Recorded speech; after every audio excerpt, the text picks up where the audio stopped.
Agora nós vamos meditar um pouco da palavra de Deus em livro de Mateus, capítulo 5. Nós estamos no encontro da noite na série da bem-aventurança e nós vamos falar hoje. Nós vamos meditar um pouco e entender um pouco sobre Mateus, capítulo 5, versículo 4. Apenas um versículo. É algo que Deus ele tem muita coisa para falar para você sobre esse versículo. Eu vou fazer essa leitura por conta do nosso tempo reduzido. Bem-aventurados os que choram, porque eles serão consolados. Bem-aventurado, eu primeiro peguei, e para você entender comigo, vamos caminhando nesse versículo. Bem-aventurado, né? Mais do que feliz, significa aquele que é muito mais do que feliz. Os que choram. Bem-aventurado os que choram. Aí eu comecei a entender o chorar no significado, no Sermão do Monte, lá nas Bem-aventuranças. Mas primeiro vamos por etapas para você seguir o meu raciocínio. Chorar. Falamos sobre bem-aventurado, agora vamos falar sobre chorar. Chorar. O choro ele pode ser de tristeza, o choro ele pode ser de dor, o choro pode ser pela perda de alguém, o choro pode ser por perder emprego, por alguma doença. O choro pode ser por alegria. Totalmente ao contrário, pelo nascimento de alguém. Eu chorei no nascimento de meus 2 filhos. Fiquei tão feliz que chorei. Você pode chorar de alegria por um emprego novo, por uma promoção no seu emprego, por uma empresa que você acabou de abrir. E assim como o choro pode ser pela tristeza de uma doença, o choro pode ser pela alegria da cura de uma doença. Mas o choro que Jesus ele quis falar aqui em Mateus 5, versículo 4, não tem nada a ver com isso que eu acabei de te dizer. E foi aí que eu comecei a entender o porquê que está escrito bem-aventurado os que choram, a primeira parte do versículo. Poxa, como é que eu consigo ser mais do que feliz se eu estou chorando? E você precisa entender aquilo que Deus ele quer falar com você hoje. Abra o seu coração, abra a sua mente, para que você entenda o que Deus ele quer falar com você. Porque a segunda parte do versículo diz, porque eles serão consolados. Beleza.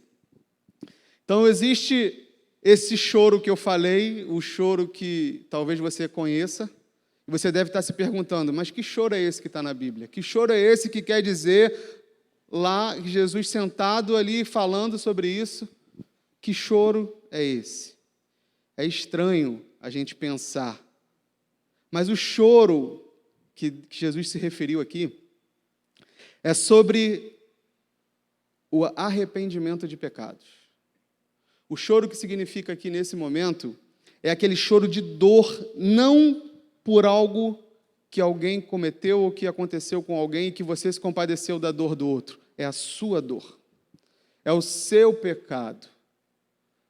Nós não estamos livres de pecar. Nós estamos sim. Deus ele declarou que os nossos pecados serão perdoados. Mas ele não falou que nós nunca mais iríamos pecar.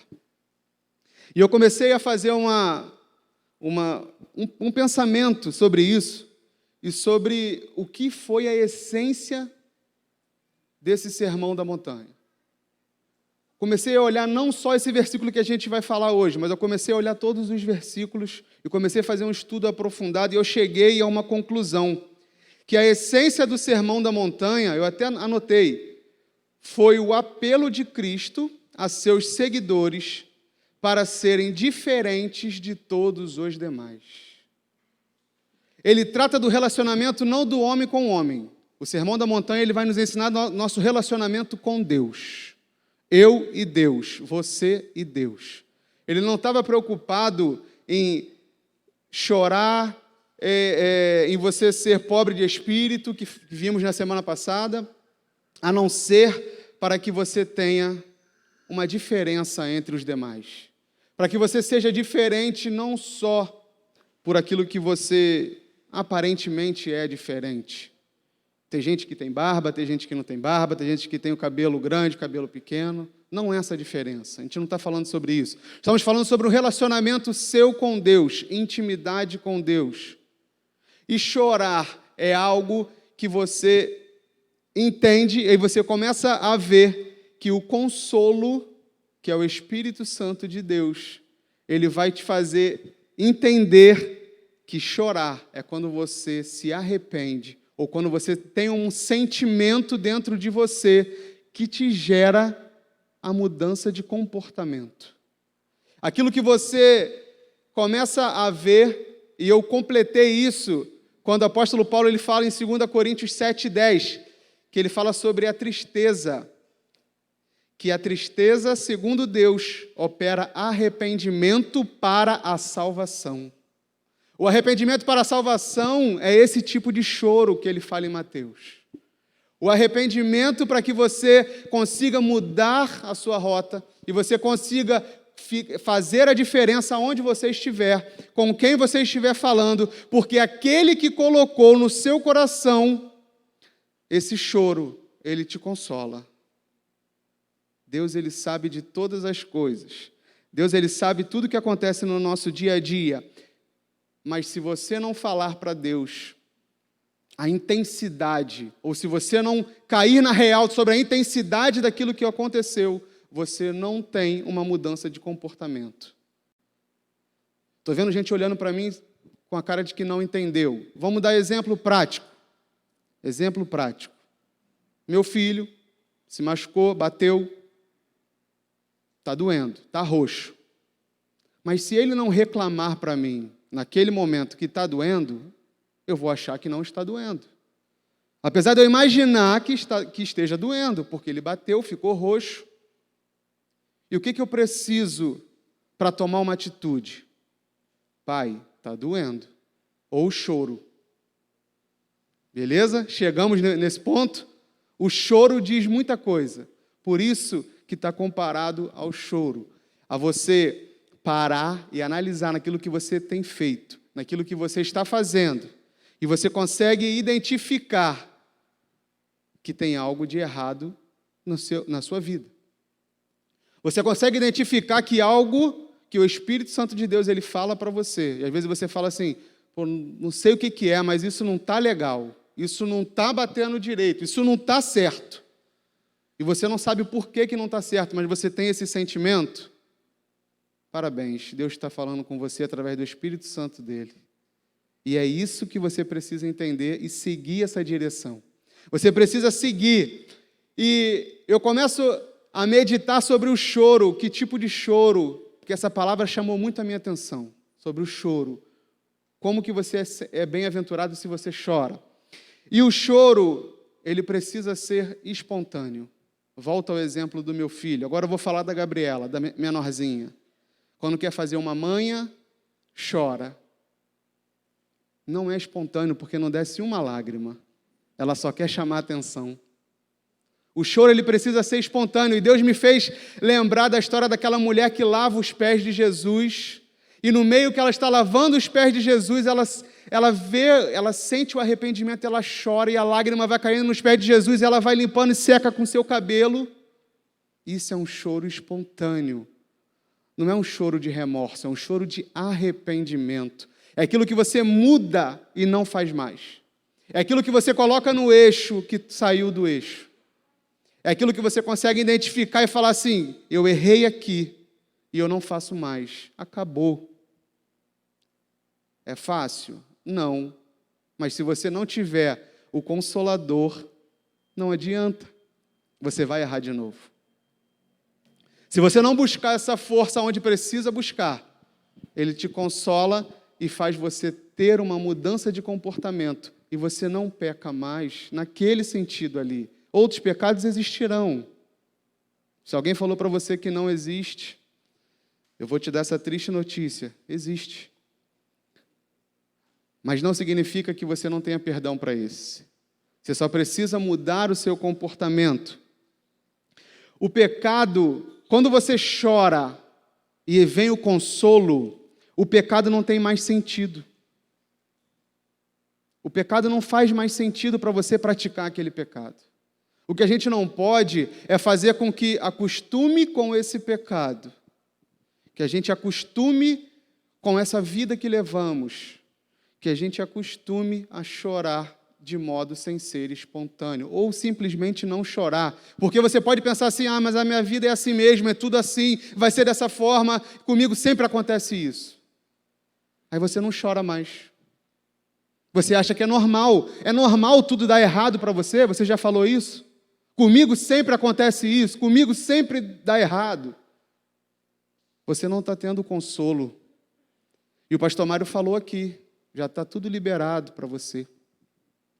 Já está tudo concretizado na palavra de Deus. E a gente consegue entender isso quando a gente passa a meditar na sua palavra. Quando a gente começa a perceber que o consolo, ele vem para aqueles que choram. E o choro é aquele que é bem-aventurado, porque ele consegue identificar aquilo que errou e faz uma mudança de rota. Você consegue perceber, e faz muito sentido essa frase depois que você entende. Faz muito sentido essa frase depois que você consegue identificar o significado do choro e o significado do consolo. Se você não tiver isso na sua vida, na sua mente, no seu coração, bem relacionado, você não vai conseguir entender realmente. E você vai ficar com aquele pensamento que você estava quando eu comecei a falar. Como que eu vou ser feliz chorando? Como que Jesus chega para mim e fala assim, você é mais do que feliz porque você chora. Como? Felicidade e choro. Gabriel, só se for o choro de alegria. Não, já te expliquei que não. Quando você comete algo que você precisa mudar de rota, e você não muda a sua rota, você não aceita esse consolo, você passa a quebrar o único elo de comunhão que tem entre você e Deus. E o pastor Mário, ele falou aqui bem, é como diz aí, né? Ele levantou para eu poder cortar. Tudo que ele falou faz sentido, porque tudo está relacionado à palavra de Deus. Então, se você é o único que pode atrapalhar a sua comunhão com Deus, ou herdar aquilo que Deus já te deu. Eu e você somos os únicos que temos culpa nisso. Então, o sermão ali do monte, ele fala que os que choram, eles serão consolados. Eles serão ali transformados. Ou eles serão ali abençoados. Em Romanos 12, fala que não vos conformeis com este mundo, mas transformai-vos pela renovação do vosso entendimento, para que proveis qual é a boa, agradável e perfeita vontade de Deus. Está fazendo sentido para você o que eu estou falando? Você está entendendo? Você está tão quietinho, você está tão parado, você está entendendo isso? Se você conseguir identificar que o choro é de arrependimento, que esse choro não é um choro de dor, não é um choro de tristeza na sua vida, você alcança outros patamares. Você consegue desfrutar da boa, perfeita e agradável vontade de Deus. Então, se você era aquela pessoa que falava que tudo dá errado para você, que falava que se não fosse errado não era para ser seu, porque o seu sempre vem errado, tira isso do seu vocabulário. Tira isso, chora, começa a chorar agora. Mas eu vou escorrer lágrimas dos meus olhos? Não, é mudança de comportamento. Porque aquele que deixou o Consolador, você acha que ele não vai cumprir com isso? Você acha que Deus ele não vai cumprir com a palavra dele na sua vida? Você acha que você não tem direito de herdar aquilo que o Pai te deu, aquilo que deixou por herança? A nossa vida, ela acontece em diversas situações para que a gente desmotive, para que a gente fique realmente desmotivado e acha que está tudo certo. E acha que está tudo do jeito que deveria estar. Você sempre precisa não querer o melhor. Eu ia usar a palavra querer, mas não é querer. Você tem direito do melhor. Você só precisa pegar isso e usar de autoridade na sua vida e você colocar isso em prática. E Deus ele vai falar para você, bem-aventurado, porque você chora. Bem-aventurado. Qual o maior consolo que ele poderia ter deixado para cada um de nós? A salvação. Esse é o maior de todos. Esse é o principal objetivo de você ser uma pessoa diferente aonde você estiver. Daquele tipo que olhem para você e falam assim, você tem algo diferente. Você faz algo que... eu não sei o que é, mas você faz algo, você fala de um jeito que isso me cativa a ficar querendo te ouvir. Você já ouviu alguém falar isso para você? Não sei o que você tem, é porque você chorou naquele principal motivo. Você chega no seu trabalho e as pessoas falam, cara, que bom que você chegou, tá tudo bem? Você estava passando mal, você não veio ontem, você fez um serviço externo, pô, senti sua falta. Por quê? Porque um dia você chorou para conquistar aquele emprego, ou para se colocar no mercado e teve que enfrentar problemas individuais, você e Deus. O Sermão do Monte, ele vai falar todo sobre o relacionamento seu com Deus, individual. Pode analisar todos os versículos, todos, individualmente. Jesus não estava exortando para todo mundo ali. Ele estava ensinando a pessoa a ser algo diferente. A pessoa a ser alguém diferente. Alguém que pudesse entender e participar desse processo. O tempo vai, né? O tempo vai embora. Para que você participe, que você seja a diferença onde você estiver. Seja a diferença que Deus espera de você. Saia daqui hoje sendo a diferença que Deus depositou em você. Você foi feito à imagem e semelhança. Você foi feito para fazer a diferença onde você estiver. Você foi feito para chegar naquele lugar, colocar a planta dos seus pés e tomar posse daquilo ali. E nada é capaz de tirar. Em Gênesis está escrito que você foi criado, olha o que eu vou te dizer, em Gênesis está escrito que você foi criado para dominar sobre todos os seres viventes da terra. Você foi feito para dominar. Você não foi feito para ser dominado. E por que andamos de cabeça baixa sendo dominado muitas das vezes? Porque acostumamos com a dor e não choramos. Porque acostumamos com aquilo e achamos que aquilo ali é o que nos compete, aquilo é o que sobrou para mim. Por que sobrou para você? Por que você não pode alcançar outros patamares na sua vida profissional, na sua vida pessoal, na sua vida de intimidade com Deus? Por quê? Eu costumo dizer que a intimidade que você precisa ter com Deus, aqueles que são casados vão entender, é a mesma intimidade que você tem com o seu cônjuge. É ser um só. É você estar num lugar e alguém fala alguma coisa, ou a sua esposa ou seu esposo fala alguma coisa, só com um olhar você sabe se, poxa, tá legal, não tá.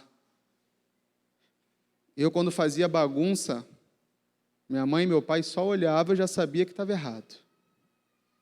Opa, para, muda e volta. Para quê? Para não chorar, né? Para não apanhar. Então, é essa intimidade, é o Espírito Santo falar assim, olha, eu vou só olhar, mas a decisão é sua, eu vou só olhar. Se você se acostumar com isso, você vai continuar com isso. Se você não chorar, se você não mudar o seu comportamento, não tem outra solução para você, a não ser continuar vivendo do mesmo jeito que você está vivendo. Não tem como mudar algo que você não comece a mudar primeiro. Não existe. Se você não pegar e não pintar a parede da sua casa, ninguém vai bater lá na sua porta e vai falar assim, ih, tem uma parede aí que é para pintar, Deus me revelou aqui, eu trouxe a tinta, já a tinta certinha eu vou pintar para você. Se você não tomar a sua atitude, não adianta, você continua vivendo da mesma forma que você está vivendo. E o Sermão do Monte, ele fala sobre isso, eu fiquei impactado com essa parte. Eu nunca tinha analisado dessa forma. Chorar vem na sua mente chorar pela dor. Mas não, o chorar é sobre o arrependimento, é a mudança de comportamento que você precisa ter. E que Deus ele complete essa mensagem no seu coração. E que você saia daqui hoje diferente do jeito que você entrou. Que você saia daqui hoje, não talvez com essa carinha de expectativa que você está me olhando agora, mas que você saia daqui hoje entendendo do que você é capaz. Entendendo daquilo que Deus ele está te ensinando nessa noite. E que você tome posse disso. Que você entenda que chorar não significa só na dor. Que esse chorar aqui é a mudança de comportamento. E se você fizer, você será mais do que feliz. Você será um bem-aventurado. Aquele que já herdou os céus. Aquele que já herdou aquilo que o Pai deixou para cada um de nós. Se eu tenho uma herança na nossa vida secular, sei lá, 100 milhões de reais, 100 milhões de dólares, vamos, né? 100 milhões de dólares, o dólar 5,80 que bateu na sexta-feira. Se eu pego 100 milhões de dólares, você acha que eu vou continuar, não sei, andando de bicicletinha? Ou eu vou me preocupar em render, fazer esse dinheiro render e ter uma vida melhor, um patamar diferente, com sabedoria, com entendimento e vivendo da melhor forma possível? Você entendeu o que eu quis dizer? Deus ele te deu uma herança maravilhosa. Então, para de querer usar um pouquinho de cada vez com medo de acabar. Faça multiplicar isso e viva de uma maneira diferente. Nós recebemos aqui de manhã, né, e a passagem que todos conhecem, o maná não era para guardar, porque amanhã tem mais. Deus ele não está com a mão dele lá encolhida para te abençoar, não. Ele fala assim, não, opa, só um pouquinho, hoje eu vou te dar isso aqui, amanhã eu posso acordar diferente, não vou te dar nada, você se vira com o que tem. Não. Nós ouvimos muita coisa hoje pela manhã que completa isso aqui, que faz muito sentido. Para que você vai enterrar aquilo que deixou para você com medo, se você pode multiplicar essa semente? Não fique guardado só com você o que você ouviu hoje. Passe isso à frente. Isso te ajuda a fortalecer ao seu entendimento aquilo que Deus ele falou para você hoje, nessa noite. E que você tenha uma semana próspera, muito abençoada, na presença de Deus sempre. Obrigado. Aleluia.